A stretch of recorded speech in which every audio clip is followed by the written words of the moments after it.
further ado, Rav Duvi Bensoussan.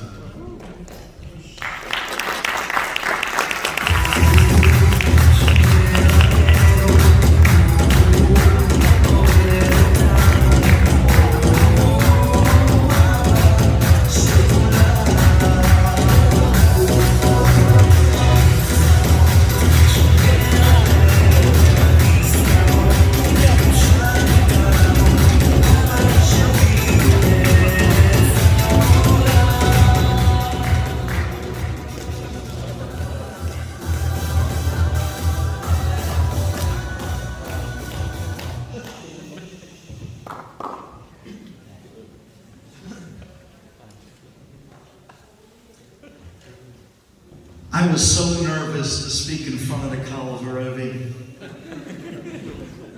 Tell you, the Ebershter bailed me out big time tonight.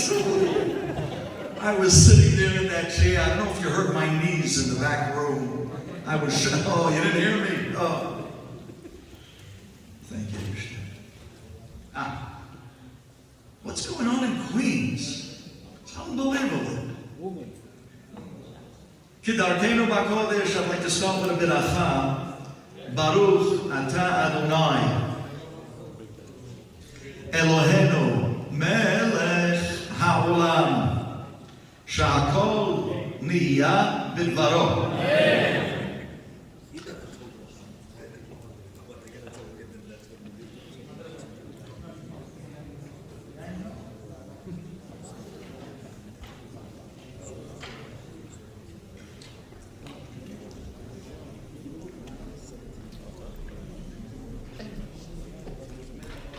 Gentlemen, we're all in Mitzrayim. Every single one of us. Mitzrayim stands for Metzer Yam. The jail, Metzer, the jail of Yam, Yud, Mem, 50. Mitzrayim was the Nun, the 50th level of Tum'ah. It was a jail of impurity. You go in, and you don't come out. In life, every Jew has a certain Mitzrayim that he has difficulties getting out of. We have a personal Mitzrayim, every one of us. And Paro turns to Moshe and says, I want to know one thing. Mi v'mi ha'holechim.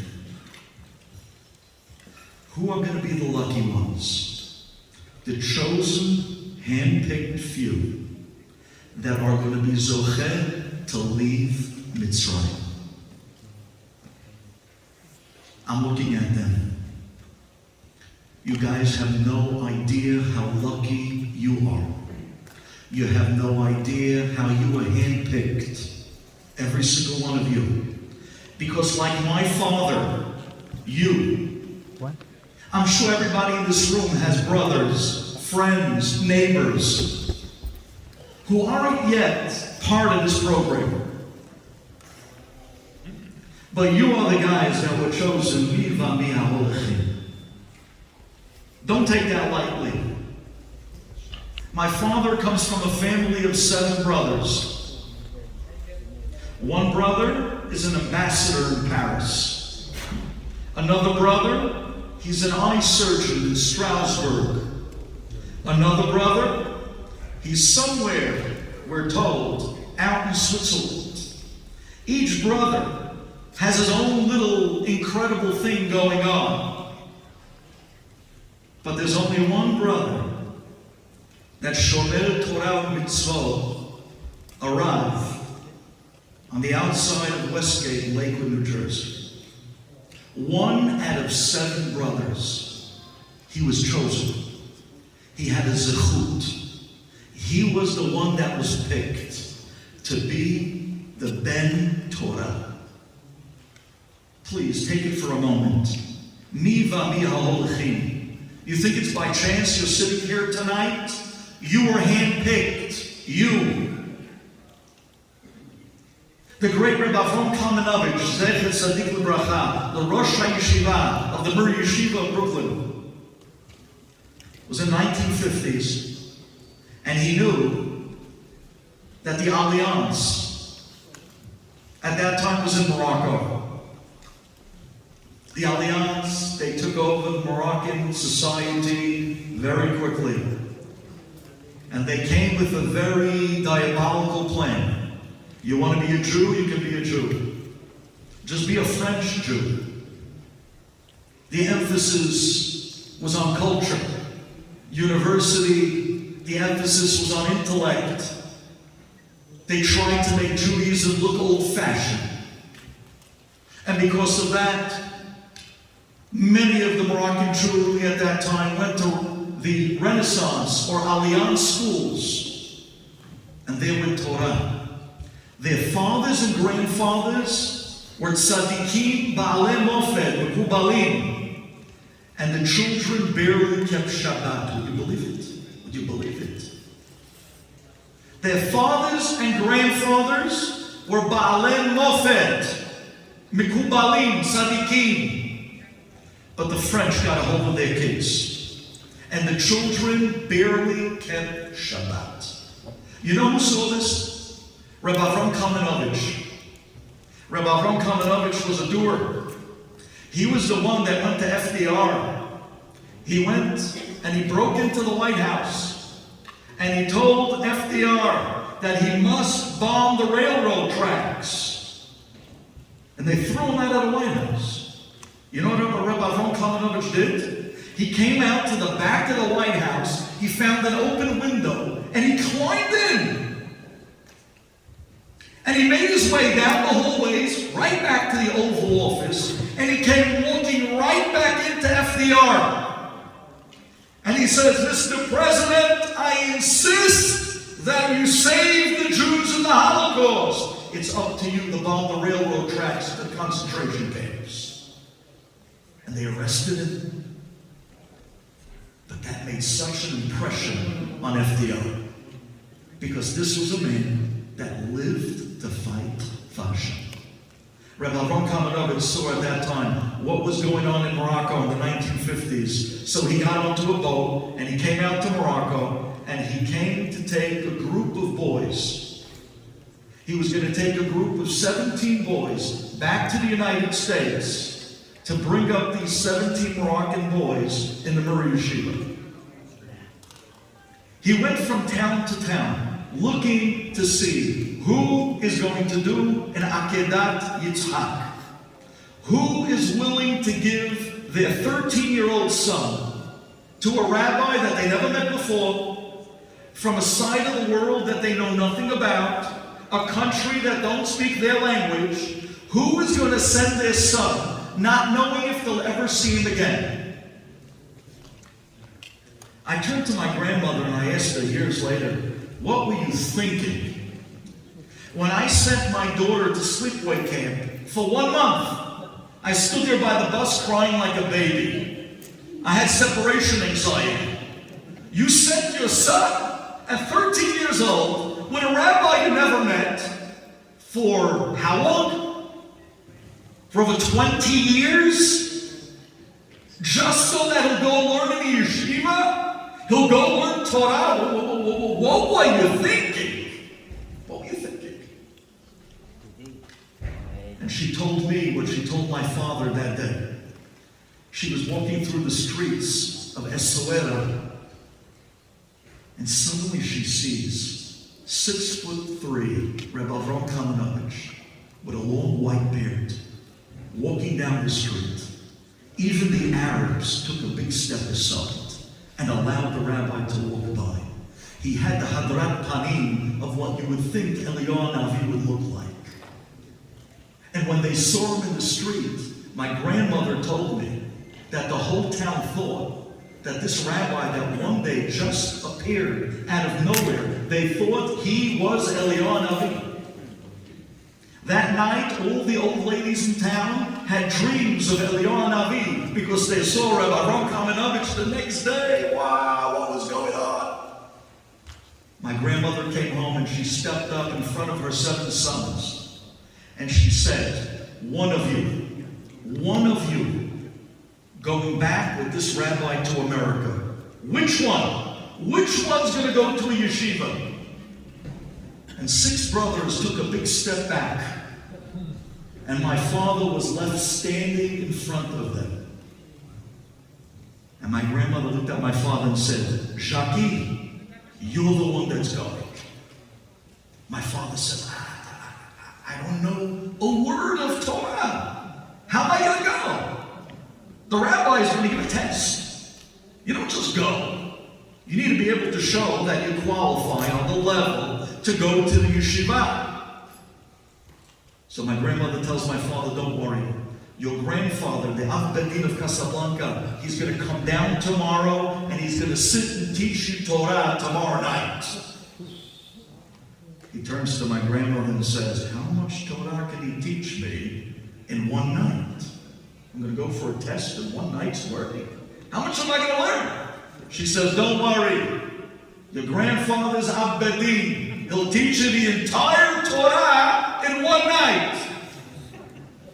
My father said, wow, the entire Torah in one night. Okay, bring him. Sure enough, the next night,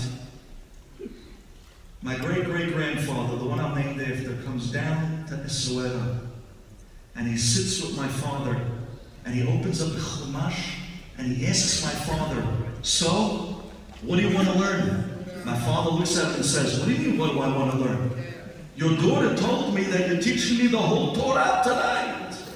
Let's start from wherever we got to start. So my great-grandfather starts laughing and he says, listen, let's see if you can learn a few psukim, and maybe Borei Olam will be merachem. And the rabbi, instead of testing you, will ask you, what did you prepare? My father said, okay. Rabbi Chaim opened up to Parashat Vayikra, because that's the place, al pi Kabbalah, that you're supposed to start teaching young children. And he teaches my father the first pasuk in Parashat Vayikra, the second pasuk in Parashat Vayikra, the first Rashi, and the second Rashi. And after that, my father started dozing off. That was it. That was his capacity. That was the whole Torah. The first 2 psukim of Vayikra and the first 2 Rashis. My great-grandfather saw that my father's already sleeping. He says, okay, that's it. You're done. Borei Olam should help you tomorrow.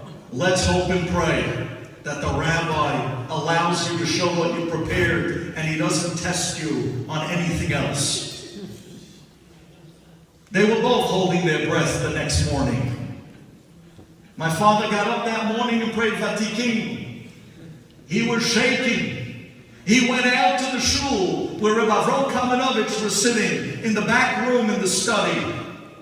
My father tells me he went into the office and Rabbi Avram stands up.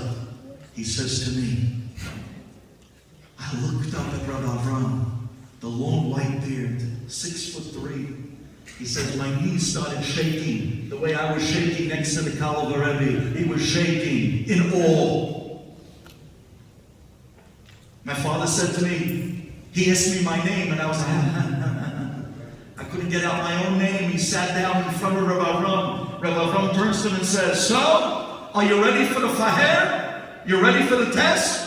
My father said, yeah, I prepared a little something. He was trying to hint that I prepared a little something. Please, don't ask me on anything else. I prepared something. Rabbi Avram takes a chumash off the shelf. And my father was hoping he'd hand him the chumash. And instead, he turns it around in front of him and he randomly opens the chumash out of nowhere, just like that. Blah! And he turns the chumash around, pushes it in front of my father, and he tells him, in a broken Hebrew, read. My father had his eyes closed. He was still saying Tehillim. He's saying to himself, please, Vayikra, please, Vayikra. He looks down. His eyes open. Parashat Devarim. That's it. He's up the creek without a paddle. He's done. He's done. My father said to me, He said to me, it's one thing that I didn't know how to type the words. I didn't even know how to read the words. And I'm sitting in front of the Murray Yeshiva, Rosh HaYeshiva, on a faher to decide my whole life. My whole life is going to be on this moment. He says, I looked down. What am I going to do? He says, I looked up the Rebbe Avram. I opened my mouth to tell him, Chod Harav, let me not waste your time. Let me not waste my time. I don't know this. He was about to get out the words, and just then the door to the office opens. A Rav from a nearby town heard that the Murray Yeshiva is in Essoera. He came to visit him. The rabbi comes walking straight into the room, unannounced. Reb Avram, he sees the Rav coming in, so he takes his hand off the Chumash, turns around, and shakes the rabbi that's walking in his hand. As he turns around to shake the rabbi's hand, the pages of the Chumash start to flutter. And my father's sitting there, yalla, yalla, yalla, yalla, yalla, yalla. Reb Avram finishes with the visiting Rav. The Rav leaves. Reb Avram turns around. He sees the pages are in a fan, spinning. Reb Avram puts his hand down on the Chumash like this, brach, and he opens it and he says, Nu tikra, read. And my father looks down, Parashat Vayikra. He reads the first pasuk. He reads the second pasuk. Reb Avram says, Psh, from all the boys that I tested today, you know your stuff the best. My father smiles and says, you want to hear the Rashis?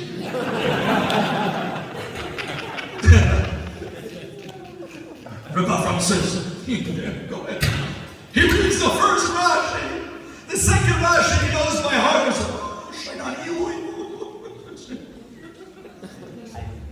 He tells my father on the spot, you're accepted. You're coming with me to America. That night, my father came home. He packed his bags. And my grandmother walked up to him and said to him, Jackie, I want to tell you something. You didn't pass the test today. Borei Olam chose you. Gentlemen, I came here tonight from Flatbush to look every single one of you in the eye and tell you, you didn't choose to show up here tonight. You did not choose to come to this program. Borei Olam chose you. You need to know this. And with that, he brought you malachim. He literally took the malach that taught you Torah in your mother's stomach, and then he brought them back from Williamsburg, and they sit amongst you with Mesirut Nefesh. You look on the faces of these Hasidim Tzaddikim, you see an Or Ganuz, an Or Gadol. And we're lucky enough to sit with them night after night, reminding ourselves that we were chosen to be the lucky ones, to learn Torah with such wonderful tzaddik. I want you to give a big round of applause for that.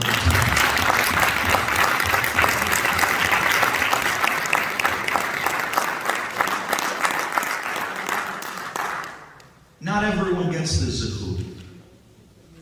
But I want to tell you, and I'm hoping that Borei Olam gives me the right words, because this is the way it was meant to be. When I say that, I mean that this is the way it was meant to be from the beginning of creation. It was supposed to be a partnership. It was supposed to be Klal Yisrael, where some will learn, some will work, and they'll come together to lean on each other's perfection. This was the original svara of Bri'at ha'olam. I'll prove it to you. I'd like to talk to you for a moment about twins. Very interesting topic. Twins. Do you know that in all of history, we've seen many of the good children, many that weren't as good. But how interesting it is that when Borei Olam decided to bring Yaakov and Esav to the world, he decided to bring them as twins. What's the pshat in twins? Yitzchak could have had one child first, and then the next child after.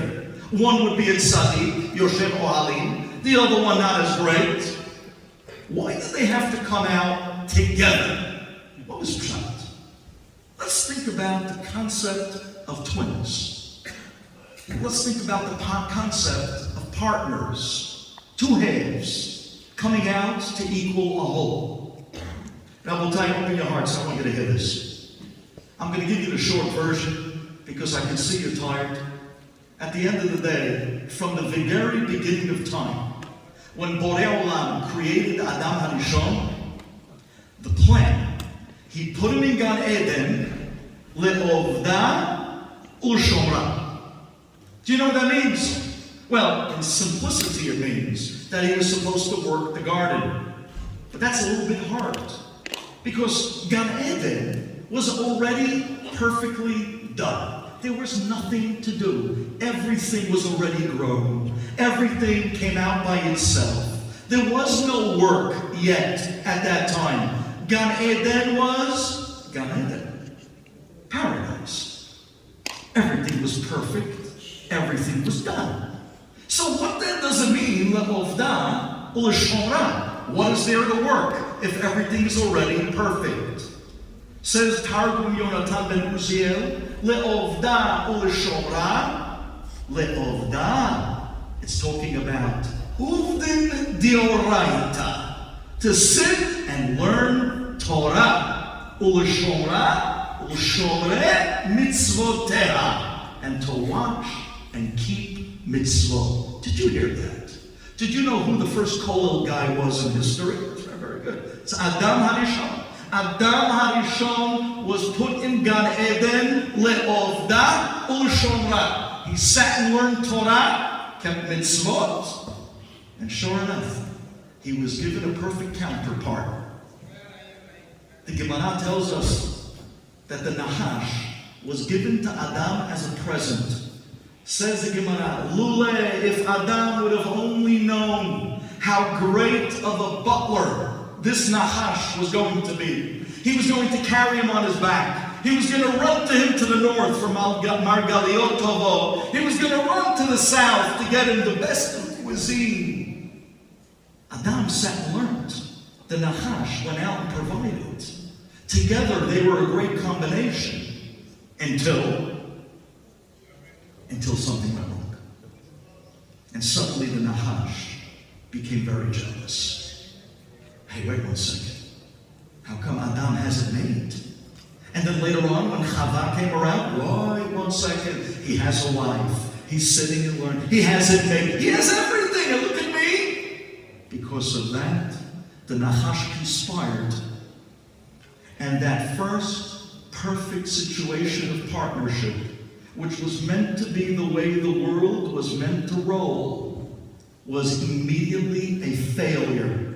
And instead, the Nahash went, Etz Hadat, Hava, you know the rest of the story. It ended up in the worst sin of history. Adayim were trying to fix it. He brings even death into the world.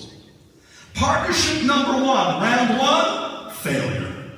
Okay, we have to try again. This is the Mahalach HaChaim. This is the plan that Hashem created the world with. A perfect partnership. Round 1, miserable failure.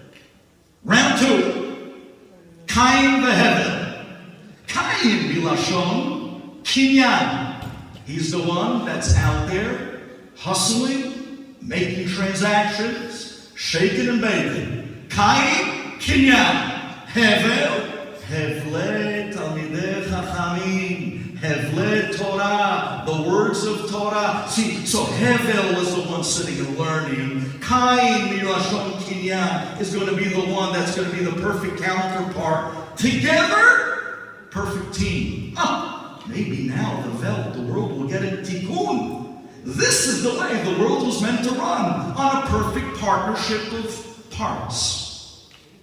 And then what happened? Hevel brought a better korban. Hevel brought a better avodah. Cain couldn't deal. Sure enough, he ends up killing his brother. The second round in the attempt of that perfect partnership, failure. Okay, round number 3. Abraham Avinu has Yishmael and Yitzchak. Yitzchak was meant to sit and become the one that's going to be the next of Abraham Avinu's kin, the next Gadol Ador. Yishmael, very talented. Yado Bakol, V'yad Kol Bo. Together, perfect combination. Comes Sarah Imenu and says, Garesh et ha'ama azot ve'et bena. I don't want that boy being the partner of my son. He's a terrible influence. He's a Baal Taiva. He's Maleh Averot. Get rid of him. Attempt number 3 to the great partnership of the world. Miserable failure.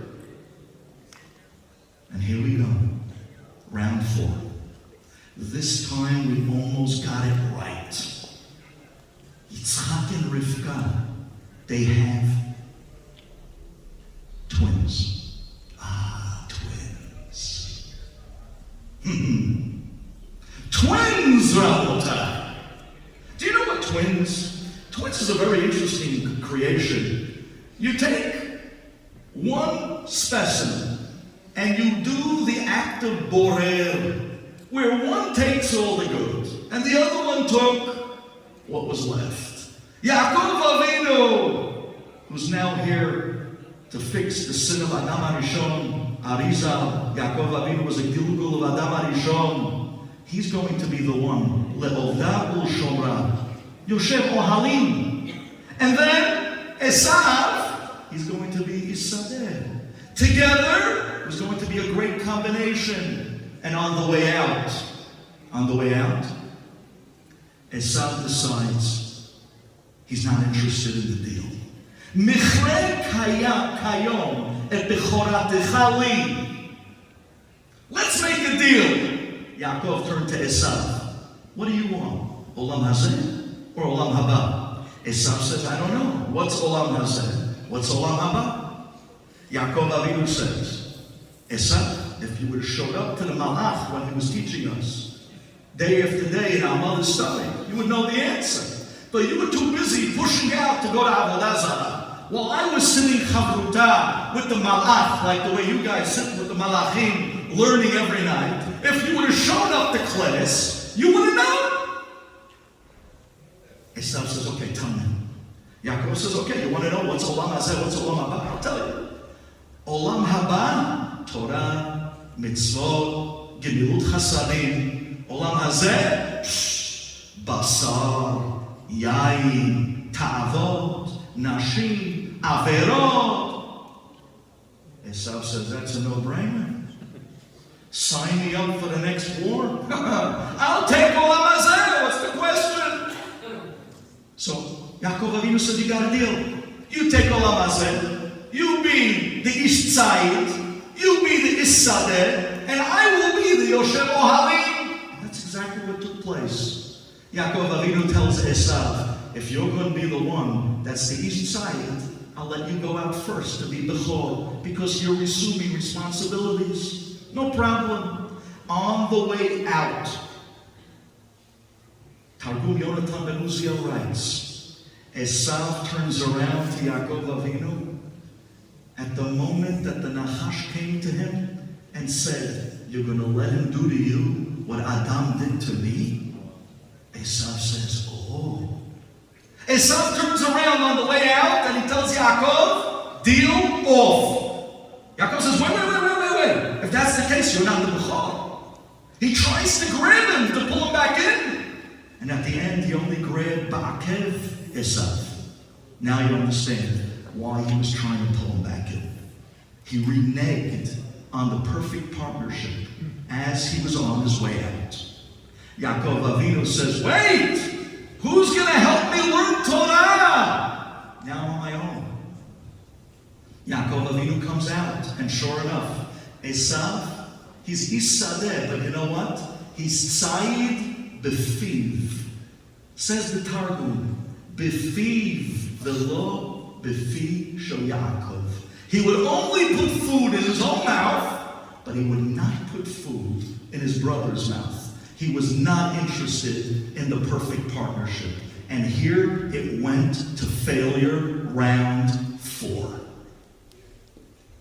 Now I'm going to tell you something, and this is where we're going to get on fire together. It's time to get the great blessing. The greatest night of history. The night that's going to decide who is going to be the most blessed and chosen people in the world. The night of Pesach. The night that Yitzchak Avinu turns to Esav and tells him, go out and get me shnei gida'eh izim. Says Rashi, why did he ask for 2 animals? Echad lekorban Pesach, ve'echad lekorban Hagigah. That night was Pesach. The night of the greatest blessings of history. Esav leaves. And at that moment, Yaakov Avinu, he puts on the coat of Esav.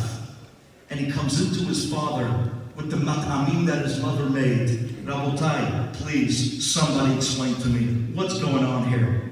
Is it Purim? It's Pesach. He's in a costume. He's dressing up like somebody else. What's the deal? The answer is, Rabotai, listen to this. Yaakov walks in the coat of Esav. And his father feels him. And what does his father say? Hakol kol Yaakov. V'hayadayim yedei Esav. In one person, I see 2 jobs. Yaakov is wearing 2 hats. He's wearing the hat of the Lomed Torah, and he's wearing the hat of the supporter of Torah. Both in one person. Hakol kol Yaakov. Man, he has the Kol Torah. He's the Ben Torah. But he's also in the coat of Esav. He's also the one that's supporting Torah. He's doing both jobs. The partnership that was meant to be done through 2 people, as it miserably failed throughout history, is now being conquered by one person simultaneously. Yaakov Avinu wearing 2 hats. The hat of Yaakov, the Ben Torah, and the hat of the supporter of Torah. Yaakov in the coat of Esav. Hakol kol Yaakov, but still Hayadayim yedei Esav, in one person. And that's the reason why that when he finally got the beracha, you know what Yitzchak Avinu gives him? V'yitem lecha Elokim. Tonight I came to give you this beracha, guys. Because you're doing tonight both jobs. V'yitem lecha Elokim. I don't know about you guys. The rabbi before mentioned that some guy bought Ne'ilah for $5,000. This aliyah in my shul, V'yitem lecha Elokim, on a regular Shabbat, goes for $18,000. I'm giving it to you tonight from my heart for free. I'll bill you later. V'yitem lecha Elokim. What's the next words, Rabotai? You'll see the beauty. Mital ha-shamayim u'mishmaneh ha'aretz. Whoa, wait 1 second. One guy is getting both. Wait 1 second. Wait 1 second. That wasn't the deal in the stomach. The deal in the stomach was that one guy gets one world, and the other one gets the other world. One guy gets Olam Hazeh, and the other one gets Olam Haba. How did one guy end up with the best of both worlds? How did one person end up with Mital Hasha Ma'im Umishmaneh Ha'aretz? How did one person get both berachot? And the answer is, Hakol Kol Yaakov, V'hayadayim Midei Esav. Now Yaakov Avinu is wearing two hats. And because he's doing both jobs by himself, as the way you guys are doing every single night when you come here to learn, by day you're working your hearts out, and by night you're learning your hearts out, you're going to get the blessing of Yiten Lecha Elokim Mital HaShamayim Umishmanei Haaretz Rov Dagan B'Tirosh Yavdu Chamim Yishtachavu Lecha Bnei Romim Hevigevi La'achecha. 10 magnificent blessings, because tonight you're wearing both hats, thanks to the Malachim that Borei Olam sent you from all over, from Williamsburg, from Borough Park. They came to make sure that you get both worlds. For that,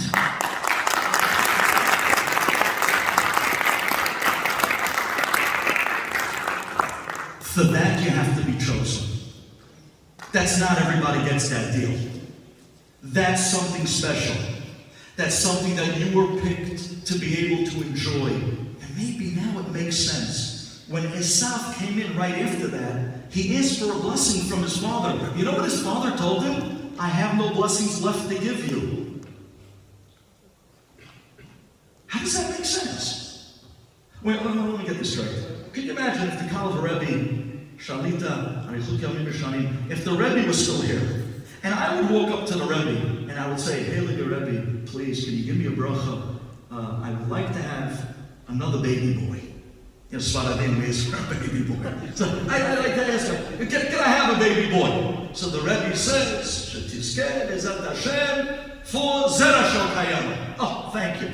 Then the next guy walks up to the Rebbe and he says, Rebbe, I would like to have a beracha for a baby boy. Can you imagine the Rebbe turns to the next guy and says, sorry, I just gave the beracha away to the guy right in front of you.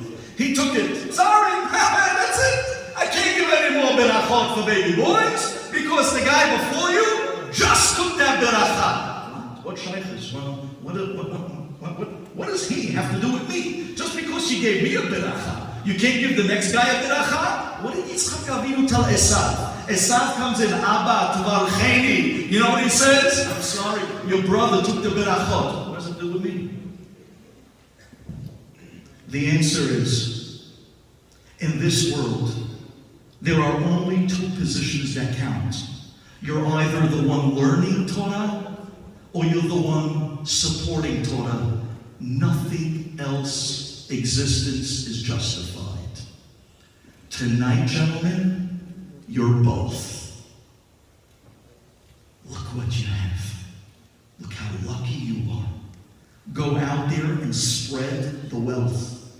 Tell everybody in Queens about the tzaddikim that were brought here amongst us to sit and give us mitam hashamayim umishmanei haaretz. And when they hear that the Kol Yaakov is coming out of Queens, they're going to come running. They're going to drop the day's work of Yadayim Midei Esav, and they're only wanting to be part of this unbelievable Kol Yaakov of Torah. You should be zocher to all 10 blessings, and we should be zocher to the greatest blessings, Bikarov, B'biat HaGoel. Amen.